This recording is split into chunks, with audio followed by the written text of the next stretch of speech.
প্রায় 10 দিন আগে আমি একটা বাংলা সিনেমা দেখেছিলাম, 10-12 দিন আগে সিনেমাটা বেরিয়েছে ওরকম টাইম নাগাদ। তাহাদের কথা সিনেমাটার ট্রেলারটা খুব ইন্টারেস্টিং ছিল, যেটা দেখে মনে হয়েছিল যে একজন রাইটার তার জীবনী আর তার গল্পের ক্যারেক্টারদের নিয়ে একটা ফিল্ম হবে। তো আমি সাধারণত ছোট বাংলা সিনেমা বা যেই বাংলা সিনেমাগুলোর একদম মার্কেটিং হয় না সেই সিনেমাগুলোর জন্য আমি ওয়েট করে থাকি, কারণ এই সিনেমাগুলো ট্রু অর্থে খুব ভালো হয়। ঠিক আছে, এই যে আমরা আর্ট ফিল্মের কথা বলি, এখন যদি ভালো করে স্টাডি যদি করো, যদি তাকাও, তাহলে দেখবে আজকের দিনে ভালো আর্ট বাংলা ফিল্ম কিন্তু তৈরি হয় না।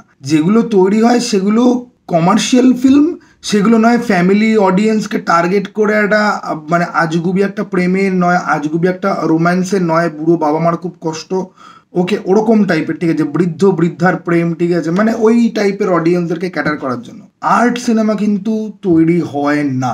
অলমোস্ট ভালো ব্রিলিয়ান্ট আর্ট সিনেমা তাও কিছু তৈরি হয়। আগের বছর আমি দেখেছি বেশ কিছু, তার আগের বছরও বেশ কিছু দেখেছি, 4-5টা সংখ্যায় তারা কম। তো এই সিনেমাটার মধ্যে সেই ভাইবটা ছিল, ট্রেলারের মধ্যে সেই ভাইবটা ছিল, যেই কারণে আমি ইন্ট্রিগড হয়েছিলাম। প্রোডাকশন অবভিয়াসলি কম, একটা ইন্ডি সিনেমার মতো একটা ভাইব আছে, প্রোডাকশন বাজেট কম থাকতেই পারে, কিন্তু অনেক অ্যাক্টর অ্যাক্ট্রেস ছিল। অতি উত্তমের যে হিরোটা অনিন্দ, ঠিক আছে, এক্সিক্যাল টু প্রেম, তার তো একটা পপুলারিটি আছে, সৃজিত মুখার্জির সাথে যে 2বার সে কাজ করেছে সে রয়েছে। ঋষভ বসু ওটিটি স্পেসে বেশ পরিচিত, তাকে লোকে ভটভটিতে তাকে পেয়েছে দেখতে, এবং অপরাজিতেও ছোট্ট একটা চরিত্রে সে ছিল, তো তাকেও মোটামুটি লোকজন চেনে, তারাও রয়েছে এই সিনেমাতে। কিন্তু স্যাড ব্যাপারটা হচ্ছে গিয়ে যে এতগুলো অ্যাক্টর অ্যাক্ট্রেস রয়েছে এবং ট্রেলারটার মধ্যে পোটেনশিয়াল ছিল, কিন্তু তা সত্ত্বেও সিনেমাটা অদ্ভুত একটা ডিলেমার মধ্যে ভোগে। ঠিক আছে, প্রথম কথা, আমি পারফরমেন্সের কথা আমি পরে আসবো, আগে গল্পের কথায় আসি। কিছু কিছু এক্সপেরিমেন্ট আছে না, যে যেখানে ডিরেক্টর হয়তো ভেবেছিল এরকম কিছু একটা হবে, সেটা না হয় অন্যরকম কিছু একটা হয়েছে। এটা বেসিক্যালি একটা ভালো আইডিয়াকে যদি বাজেভাবে এক্সিকিউট করা হয়, বা ক্লিয়ার ভিশন যদি না থাকে যেটাকে আমি কি করে এক্সিকিউট করব, তাহলে যে প্রোডাক্ট এসে দাঁড়ায় এটা হচ্ছে কি এক্স্যাক্টলি তাই। এখানে মাল্টিপল ক্যারেক্টার আছে আর তাদের গল্প আছে। আমি একটা এক্সাম্পল দিচ্ছি, ঋষভ বসু আর তার বউ একজন গায়িকা, যে বিভিন্ন রকম হোটেল ফোটেলে গিয়ে গান টান করে। ঋষভ বসু সে কিছু করে না, সে আগে বামপন্থী কাজকর্ম করতো, রাজনীতিবিদ ছিল, এখন সে কিছু করে না, সে চাকরির চেষ্টা করে কিন্তু সে চাকরি করতে পারে না, কারণ তার মনে হয় যে এই ক্যাপিটালিজ সমাজ, যাদের এগেনস্টে আন্দোলন করতাম তাদের হয়ে আমি কি করে কাজ করব। বেশ ইন্টারেস্টিং শুনতে লাগছে তো। এইবারে এই চরিত্র দুটো আসে, এই চরিত্র দুটোকে এস্টাবলিশ করা হয়, তাদের লাইফের সমস্যাটা আমরা বুঝতে পারি, কিন্তু তারপরে আর গল্প এগোয় না। এবং প্রত্যেকটা ক্যারেক্টারের সাথেই এরকম। দীপক হালদার বোম ভলাইয়ের চরিত্রে, এই প্রদীপ্ত ভট্টাচার্যর যে কাজটা আছে, তো বোম ভলাইয়ের চরিত্রে উনি ছিলেন, ওনার অভিনয় আমার খুব ভালো লাগে। ওনাকে আমি অনেক ইউটিউবের অনেক কাজে আমি পেয়েছি ওনাকে দেখতে, খুব শক্তিশালী একজন অভিনেতা। আর ভাগ্যের কিরকম অদ্ভুত পরিহাস দেখুন, এখানে অমিত সাহা আর এই দীপক হালদার এরা দুজন রয়েছেন। এদের দুজনকে হয়তো ট্র্যাডিশনাল হিরোদের মতো দেখতে নয়, কিন্তু এদের অ্যাক্টিং ক্যাপাবিলিটি মারাত্মক। বিশেষ করে অমিত সাহার গত বছর অশোক আলাতে একটা পারফরমেন্স দেখেছিলাম, যে একজন ব্যক্তি যে মেয়েদের দেখলে একটুখানি গায়ে পড়ে, কিন্তু তার মুখের মধ্যে ক্যান্সার হয়েছে, সে আবার তার বন্ধুকে খুব ভালোবাসে, কিন্তু সে আর কথা বলতে পারছে না আস্তে আস্তে। অমিত শাহ ট্রিমেন্ডাস একটা পারফরমেন্স দিয়েছিল, ঠিক আছে। যাই হোক, এসব নিয়ে বেশি কথাবার্তা হয় না। নাও এরা দুজনেই এই ফিল্মের মধ্যে আছে। সমস্যাটা হচ্ছে গিয়ে কি, যে এদেরকে ট্র্যাডিশনাল হিরোদের মতো দেখতে নয়, কিন্তু এদের অ্যাক্টিং ক্যাপাবিলিটি মারাত্মক। আর যাদেরকে ট্র্যাডিশনাল হিরোর মতো দেখতে, ঋষভ, অনিন্দ, এদেরকে দেখে মনে হয় যে এদের অ্যাক্টিং অনেক পলিশ করতে হবে, খুব ওয়ান ডাইমেনশনাল অ্যাক্টিং।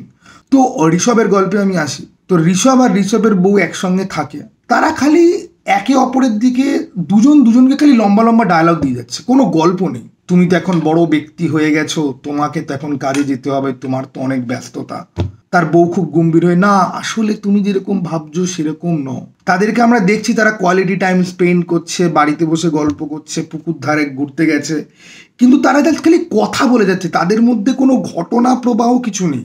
বা এই যে সিনেমাটার মধ্যে এতগুলো চরিত্র, এদের মধ্যে কি কোনো রকম ইন্টার কানেকশন আছে?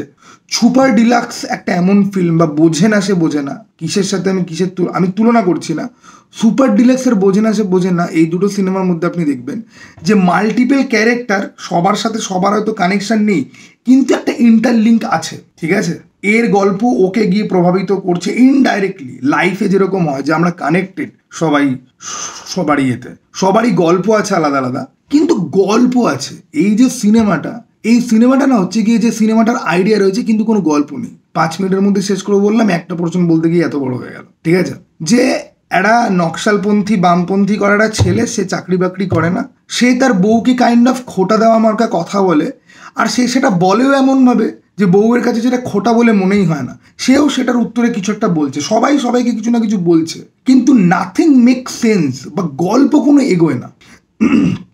দীপক হালদার, তার একটা ব্যাক স্টোরি আছে যে সে একটা প্রস্টিটিউটকে খুব ভালোবাসতো এবং সে টাকা জমাতো, মাসের প্রথম দিন ওই প্রস্টিটিউটের কাছে তাকে হবে যেতে, এবং তার সাথে কাইন্ড অফ প্রেমেরই একটা সম্পর্ক ছিল।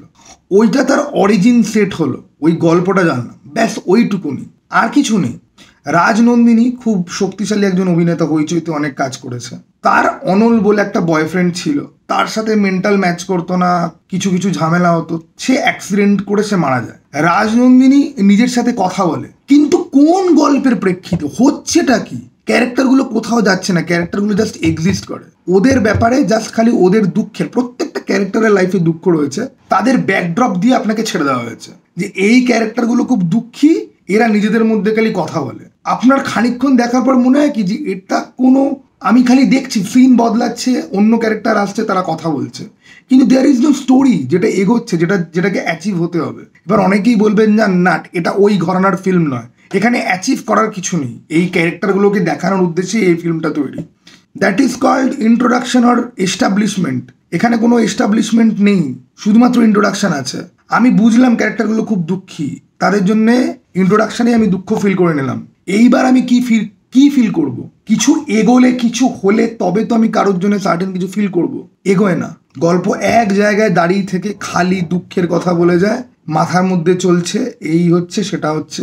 শুরুতে আমরা একটা ছেলেকে দেখতে পাই যে একজন রাইটারকে খুঁজছে, তারপর সেই রাইটারকে আমরা একটা ব্ল্যাক অ্যান্ড হোয়াইট ফ্রেমের মধ্যে দেখতে পাই, অমিত শাহের সাথে কথা বলছে যে তুই তো আমার চরিত্র, আমি তোকে দিয়ে যা করাবো তুই তাই করবি, তার বাইরে তোর কিছু হবে না।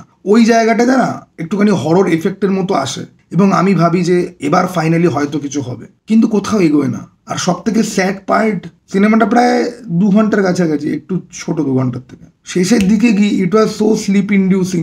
আমি স্টার মলে বসে 160 টাকা দিয়ে এসিতে বসে দেখছিলাম, হলে অলমোস্ট কেউ ছিল না, আমার কাইন্ড অফ চোখ লেগে গেছিল। আমার সিনেমা দেখতে গিয়ে কখনো ঘুম পায় না। এক বাঘা যতীন ছিল যেটা দেখতে গিয়ে আমার চোখ লেগে গেছিল। It was so badly edited and there is no story, খালি কথার পর কথা, চরিত্রের পর চরিত্র, কিন্তু গল্প যেন এগোচ্ছে না কোথাও। দেয়ার ইজ নো স্টোরি, খালি বিল্ড আপ। কিসের বিল্ড আপ তাও আমরা বুঝতে পারি না, খালি হচ্ছে জিনিস, কি হচ্ছে নাথিং ইজ ক্লিয়ার। এই সিনেমাটা কাইন্ড অফ ওই রোগের মধ্যে দিয়ে ভোগে। এখন দেখো, এটা খুব লো বাজেট একটা ফিল্ম, যেটার প্রপারলি মার্কেটিং করার হয়নি, ঠিক আছে? তো আমি সেই জন্য সিনেমাটা দেখার পরেই সিনেমাটাকে নিয়ে এই কথাগুলো আমি বলিনি, যে আমার না অ্যাকচুয়ালি আমি বুঝি সিনেমা বানানোর পেছনে ঠিক কতটা কষ্ট হয়, কতটা এফোর্ট থাকে। হ্যাঁ, ভুল হয়ে যায়, ঠিক আছে, সেই কারণেই, কিন্তু তাই বলে তো আমি বসে একটা বাজে সিনেমাকে আমি ভালোও বলতে পারি না, রাইট? তাই আমি অনেকদিন বাদে সিনেমাটাকে নিয়ে কথা বললাম, ঠিক আছে? তো কেউ যদি দেখে থাকো, যদিও আমি জানি এসব সিনেমা কেউ খুব বেশি দেখতে যায় না, অন্ধনের মতো জায়গা দিয়ে কিছু কিছু লোকজন যায়, যাই হোক, আপাতত এইটুকুনি, চলো, টাটা, বাই।